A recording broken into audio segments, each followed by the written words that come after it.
She's my granddaughter. I'll tell her whatever I want. My mother-in-law screamed after I asked her not to tell my 6-year-old she was lose a few pounds. My husband said she didn't mean it. I looked at him for a long time. Then I picked up my daughter, walked to the car, and drove to my mother's. I didn't come back for 11 days. When I did, I had a document from my lawyer. My husband's face changed the moment he read the title. My mother-in-law did it in the middle of Sunday spaghetti night, right at the kitchen island where everyone could hear. The cousins sat on bar stools with plates, sauce on their cheeks. My daughter Lily, 6 years old, held up her garlic bread like it was treasure. She'd glued glitter to a paper place card that said Grandma's Sunday and set it in front of her spot, careful and proud. "Maybe you should skip the bread, sweetheart," my mother-in-law said, tapping Lily's stomach with 2 fingers like she was knocking on a door. "Lose a few pounds before 1st grade." It was quiet for a beat. Lily's hand froze in midair. I saw her eyes go from the bread to Grandma's face. My brother-in-law smirked. My sister-in-law's mouth twitched, the kind of stuck smile adults make when they don't want to pick a side. Someone's fork clinked Ked hard against a plate. "Mom," I said, trying to keep my voice level, "don't ever talk to her like that." "She's my granddaughter," my mother-in-law snapped, pushing out her chair. The wood scraped the tile. "I'll tell her whatever I want." I was shaking. My hands went cold, even though the oven threw heat behind me. Sauce bubbled. Garlic hit the back of my throat. I looked at my husband, Ryan. He lifted his palms, half shrug, half apology. "She didn't mean it," he said softly, not looking at me. "She's old school." I looked at him for a long time, long enough to see him choose what was easiest instead of what was right. Lily stared down at her place card. The glitter E was coming loose. She picked at it with her thumbnail. I didn't yell. I didn't make a scene. I walked around the island, scooped Lily up. She wrapped her arms around my neck on instinct, and I said to no one in particular, "We're heading out." I took her backpack and her paper crown from the counter. No one moved to stop me. In the car, Lily asked if she was in trouble. I said no. I told her we were going to my mom's. She nodded and watched raindrops race down her window. I drove out of that cul-de-sac with my jaw clenched so hard it ached. I didn't go back for 11 days. When I did, I had a document from my lawyer in a manila envelope on the passenger seat. Ryan's face changed the second he read the title. "I'm Jennifer Foster, 36, Seattle. I work as a graphic designer for a large company that does commercial interiors and landscapes. It's a lot of mocked-up atriums, signage packages, and plant walls and office lobbies. I'm good with grids, budgets, picking finishes that don't look cheap under fluorescent lights. I married Ryan 8 years ago. We have Lily, 6. She likes snails, stickers, and drawing princesses with very practical rain boots. Ryan's parents live 20 minutes north in Shoreline. Sunday spaghetti night started as a warm thing. No one had to cook alone. Kids running around with magnetic tiles on the rug. But it also became the place where all the small mean moments piled up, then got smoothed over with, you know how she is, like gravy over lumps. The money parts slid in gradually. His dad's hours got cut the winter before Lily was born. They were behind a month on their mortgage. I offered to help. I set up a separate savings bucket in our credit union, named it Family Fund, and put $1,500 a month into it. "Just until things stabilize," I told Ryan. He kissed my forehead and called me a lifesaver. We used that account to top up their mortgage when needed. $600 here, $400 there. I switched their phone lines to our family plan because it was cheaper per line. I switched their truck insurance to my multi-policy for a discount and paid it monthly. I did it because I could. My salary was steady. I liked being the competent one. Then, more temporary things arrived. A $2,400 Disneyland package that will pay you back for Provis. Dance costumes for my niece. $300 on Venmo with a string of heart emojis. A dental crown for my mother-in-law. $1,300, because she didn't want to do the cheap metal one. During lockdown, I bought a nice webcam and ring light for church Zooms, $180, which somehow became a live stream setup that lived in my trunk until Christmas. I also gave my time. I did a full concept board for my mother-in-law's dream of turning their basement into a short-term rental. I did the logo, set up the Airbnb listing, staged the photos, brought throw pillows from my own closet. She sent me screenshots of 5-star reviews. The slights toward Lily flowed into this. At Christmas, the cousins got iPad minis and tiny scooters, and Lily got a sweater with a unicorn that shed glitter into her lap. We didn't know what she's into, my mother-in-law said, even though Lily had talked about Paw Patrol for 9 straight months. At Easter, her cousin's eggs had 20S tucked under jelly beans. Lily's had nickels. It's about the hunt, they said. At a birthday party, there were monogrammed beach towels for all the grandkids except Lily. They said they ran out of time to add another. They promised to order hers later. The towel never showed up. The fridge at my in-laws' house was a collage of faces. School photos, sports medals, a newborn announcement. Lily's school photo was there for 1 week. The next Sunday, it was gone. "Oh, did it fall?" I asked, already knowing the answer. "Mustav," my mother-in-law said, closing the freezer too fast for me to see the magnetic strip I'd bought at IKEA. I swallowed a lot. I told myself not every oversight is malice. I told myself families are messy. I told myself they were under stress, and I had the good job. I was raised by a single mom who taught me to share when I had enough.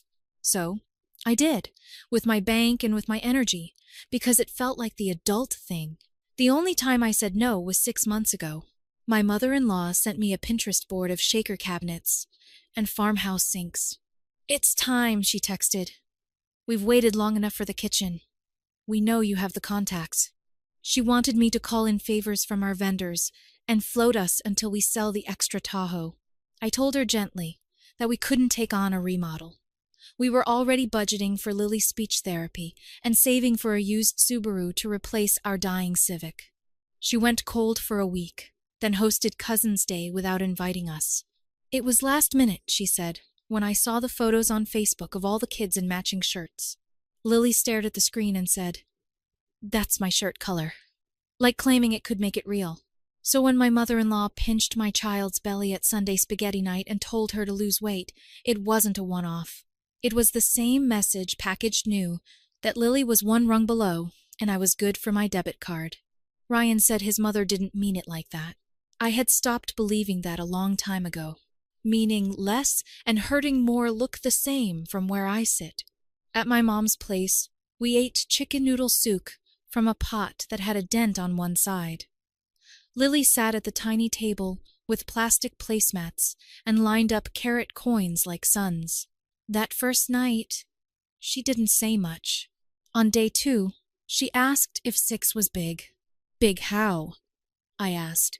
She pointed to her stomach and whispered like it was a secret. "Big here." I made her pancakes and watched her cut them into quarters, then eighths, then tenths. She ate 2 pieces and looked at me. "Is this okay?" she asked. I called her pediatrician from the bedroom and asked for words. She said the words were normal body, strong, we feed our bodies, and adults don't talk about your body. I wrote them on a sticky note and stuck it to the fridge. On day 3, I logged into our credit union app. I hadn't looked closely in a while. The family fund had $21, 9.74 inches it. There was a $611 mortgage top-up scheduled for the 15th. Verizon would auto-draft $287.13 on the 21st. Truck insurance, $175 on the 1st. Xfinity, $92.54 on the 3rd. I scrolled and saw a home goods charge of $45,822 3 days before spaghetti night. Caption on the shared card, rug for basement. I saw a $300 Zelle to my sister-in-law on Friday, with the note, dance, recital tights. X5 and a heart emoji I didn't remember sending. It hurt, like a robe burn. I was bankrolling a universe where my kid was the footnote. It looked like competence on paper, autopays, line items, tidy.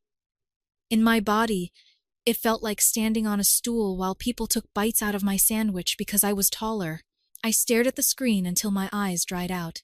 My mom put a cup of tea next to me, without saying anything. Lily tugged on my sleeve and asked if she could use my glitter glue. I thought about the towel with no monogram, the picture off the fridge, the missing invitation, the whispered big here. I should have known where this was heading months ago. I ignored the sign. I thought if I made myself small enough, she would stop coming for my kid. On day 4, I called the bank. I spoke to a woman named Tasha, who had a calm voice that made things feel like steps instead of cliffs. I asked what happened if I closed an account with scheduled payments. She walked me through it. I asked how to remove an authorized user. She read me a script, then paused and said, "Do you want to do this today?" I said, "Yes." I listened to the click of keys. I moved my direct deposit from the joint checking account to a new individual one at our credit union. I changed my payroll in our corporate portal, double-checked the routing number, took a screenshot. In the family fund, I candled every autopay. The app flashed little red X's next to each vendor. I deleted the recurring transfer I'd set up 2 years ago without thinking. A neat $750 every other Friday from my checking to family fund. I watched the screen update to $0 in upcoming transfers. I felt something unclench between my ribs. Last, I closed the family fund entirely. "There may be fees if any outstanding checks clear," Tasha warned. "There aren't any checks," I said. And I was surprised at the sound of my own voice. Flat, clear. When she told me it was done, I said, "Thank you." I'd never said thank you to a screen like that before. On day 5, I found a lawyer through a coworker. Her name was Priya. We talked on Zoom while Lily colored next to me, humming. I told her I wanted a post-nuptial agreement, separate finances, no loans or gifts to extended family without both partners' signatures, no authorized users on my cards, clear language about Lily's expenses and college fund contributions. She nodded, like I wasn't the first person to ask for this after 1,000 small cuts. She drafted it in 2 days.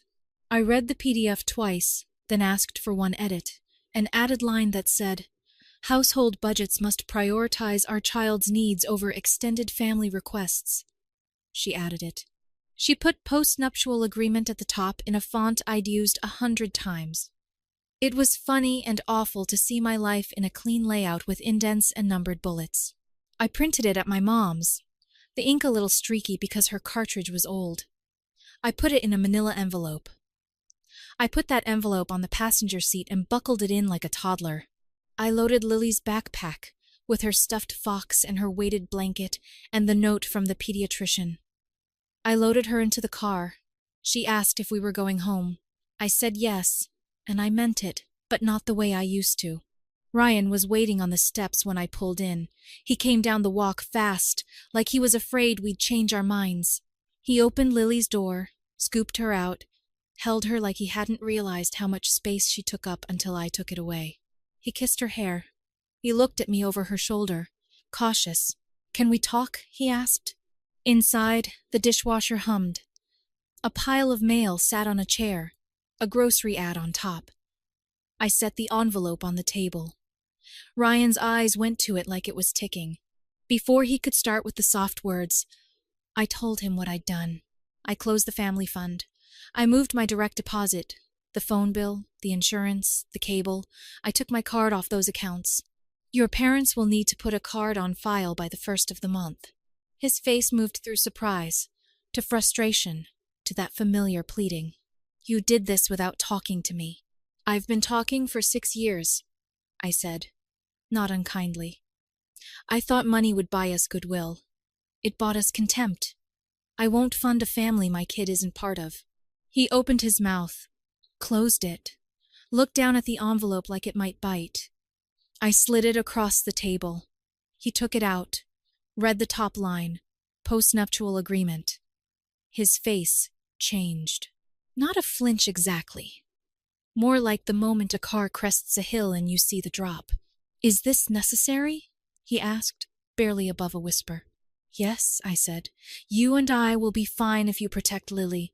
If you can't, we need rules that will." Right on cue, his phone lit up. His mother, then his sister, then his father. A barrage of texts landed in the family chat.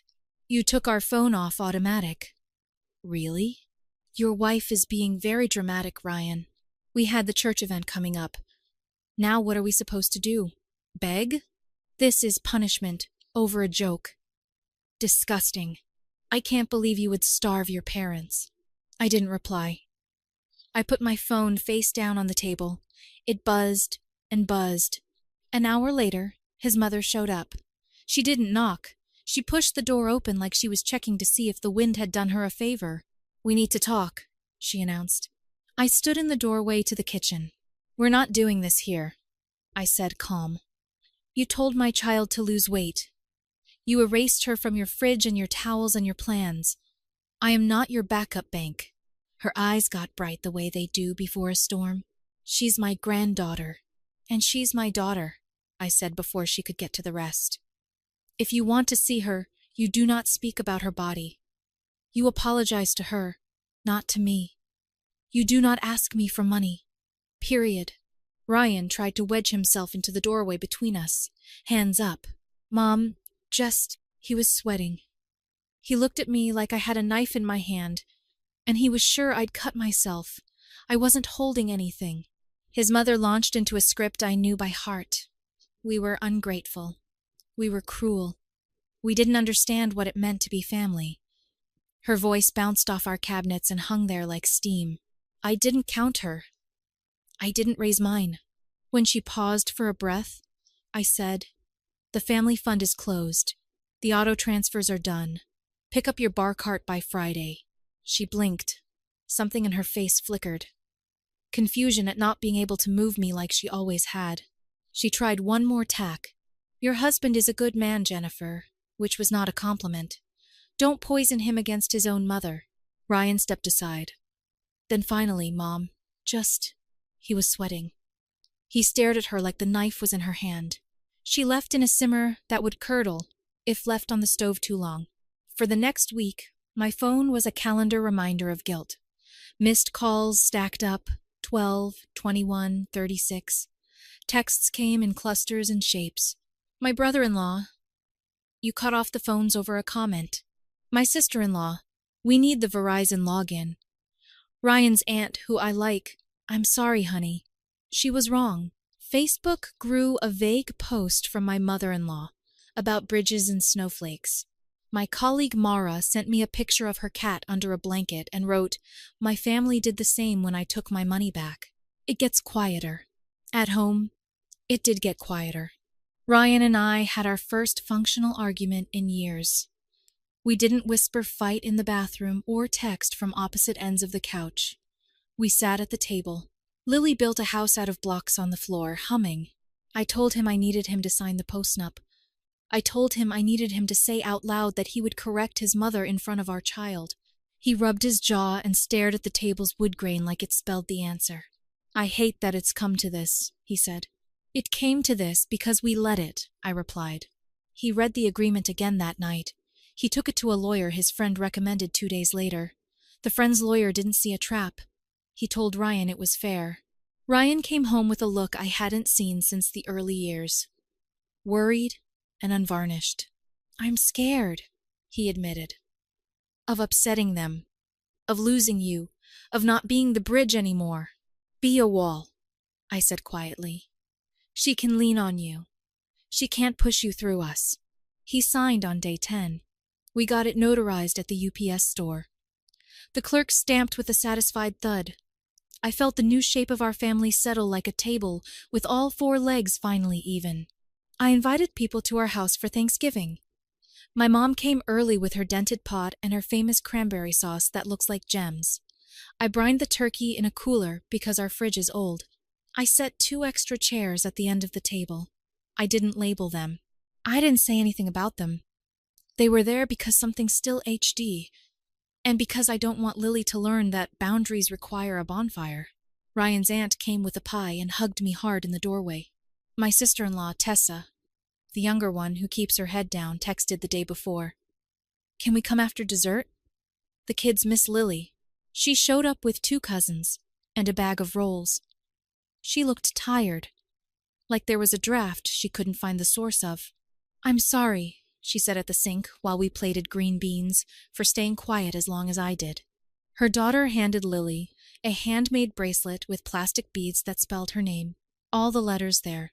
We ate at the table Lily helped set. She drew place cards with blunt-tipped markers. Hers had hearts and a fox. Mine had a little laptop and a plant. Ryan's had a hammer because she thinks he can fix anything. I tucked the post-nup into the file drawer by the fridge with the passports and Lily's birth certificate. Not to wave it around, just to know it was there. A week later, we decorated for winter. Lily climbed on a chair and taped her latest drawing on the fridge. 3 people and a fox under a string of triangles she declared were party flags. She drew her grandma as a 4th stick figure, a little to the side. In neat 6-year-old letters she wrote, "No talking about our bodies." She spelled it, how she heard it. I left it exactly as is. My mother-in-law has not apologized. She sent 2 texts to Ryan during December. One asking for the HBO login, one announcing she had decided to forgive us. He didn't reply to either. On Christmas, she mailed a card with a picture of the other grandkids in matching pajamas wrapped around a golden retriever. There was no photo of Lily on the back. There was a $20 bill folded inside for Lily. I took it to the credit union and put it into Lily's college account. We made hot chocolate that night with extra whipped cream and talked about strong legs for sledding. We went to the lake on New Year's Day with my cousin Mara and her dog. It was bright and cold and looked exactly like the first page of a calendar. Lily wore her rain boots. She jumped in a puddle on purpose. She laughed when the splash reached her knees. Ryan laughed too, then looked at me, eyes wet from the wind, and mouthed, "Thank you. I'm not a hero. I'm not a martyr. I'm a mother who closed an account and opened a door. I will keep closing what hurts her and opening what lets her laugh. The rest can sit in an empty chair and wait its turn." My main piece of advice and lesson for everyone is this: always put yourself and your children first. And if anyone disagrees with that, they're not the right people for you. Don't worry about it.